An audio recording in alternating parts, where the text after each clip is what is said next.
Ao conduzir Philip para a sala de terapia de grupo, deu uma longa olhada em seu relutante paciente. Philip estava com os cabelos castanhos claros penteados para trás, sem repartir.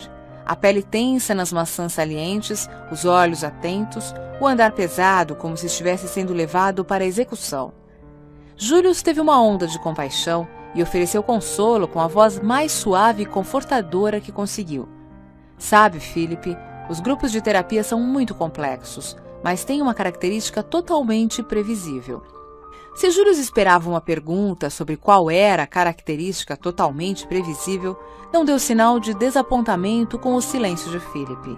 Continuou falando como se o outro tivesse demonstrado a esperada curiosidade. É que a primeira sessão num grupo de terapia é mais agradável e mais acolhedora do que os novos integrantes esperam. Estou bem, Julius. Então, apenas guarde o que eu disse para consultar, caso fique nervoso. Philip parou na porta do escritório, onde ele e Julius estiveram alguns dias antes, mas Julius tocou no braço dele e o conduziu pelo corredor até a porta seguinte, que abria para uma sala com 3 paredes cobertas distantes do piso ao teto. Na quarta parede, 3 janelas com vidraças em caixilho de madeira abriam para um jardim japonês com pinheiros anões, 2 montes de pequenos seixos e um lago estreito de 2 metros de comprimento, onde deslizavam carpas douradas. Os móveis da sala eram simples e funcionais. Apenas uma pequena mesa ao lado da porta e 7 confortáveis cadeiras de vime colocadas em círculo, com mais 2 de reserva nos cantos. Chegamos. Essa é a sala da minha biblioteca e do grupo. Enquanto aguardamos os outros, vou dar as coordenadas de funcionamento da casa. Nas segundas-feiras, destranco a porta da frente uns 10 minutos antes da hora da sessão e as pessoas entram nesta sala. Chego às 4h30 e começamos terminando às 6. Para facilitar o controle, o pagamento é feito no final de cada sessão. Basta deixar um cheque na mesa ao lado da porta. Alguma dúvida? Philip balançou a cabeça e olhou a sala, respirando fundo. Foi direto para as estantes. Enfiou o nariz perto dos livros encadernados de couro e respirou outra vez, demonstrando grande prazer.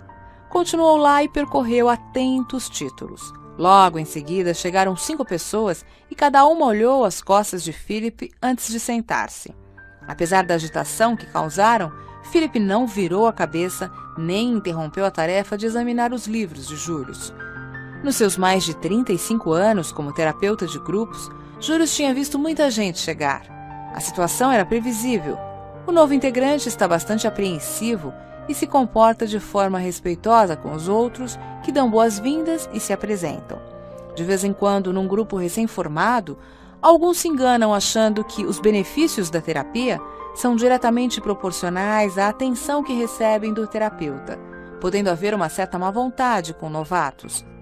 Mas em grupos já formados, as pessoas são simpáticas, acham que o grupo completo é bom para a eficácia da terapia. Às vezes, o recém-chegado entra direto na discussão, mas em geral fica em silêncio por quase toda a primeira sessão, enquanto tenta ver quais são as regras e espera até alguém convidá-lo para participar. Mas um novo membro tão indiferente que fica de costas e ignora os outros, Julius jamais tinha visto uma coisa daquelas, nem em grupos de pacientes psicóticos na enfermaria psiquiátrica. Sem dúvida, pensou Julius, tinha sido besteira convidar Philip para o grupo. Naquela sessão, ele tinha de falar de seu câncer, o que era mais que suficiente para a agenda do dia. Sentiu um peso por ter de se preocupar com Philip. O que estaria vendo com Philip? Será que estava só morrendo de medo e tímido? Era pouco provável. Não, devia estar irritado com minha insistência para fazer a terapia, e no seu estilo passivo-agressivo estava mandando o grupo e eu à merda. Céus, pensou Julius, gostaria de dependurá-lo num varal para secar. Não fazer nada, deixar que ele afunde ou nade. Seria um prazer sentar-se e apreciar o ataque feroz que o grupo certamente faria.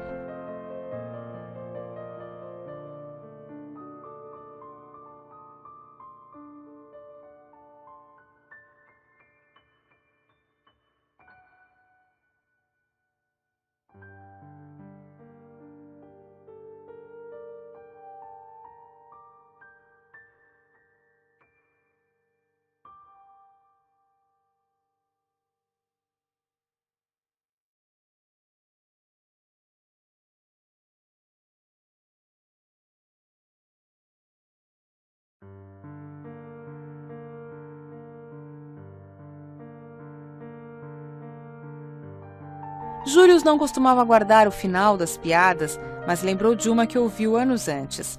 Um filho diz para a mãe: "Não quero ir à escola hoje." "Por quê?" pergunta a mãe. "Porque detesto os alunos e eles me detestam." "Pois tem de ir por 2 motivos", diz a mãe. "Primeiro, você tem 45 anos e segundo, é o diretor da escola." Sim, Július era adulto e o terapeuta do grupo. Seu trabalho consistia em integrar novos membros, protegê-los dos outros e deles próprios. Ele nunca era o primeiro a falar numa sessão.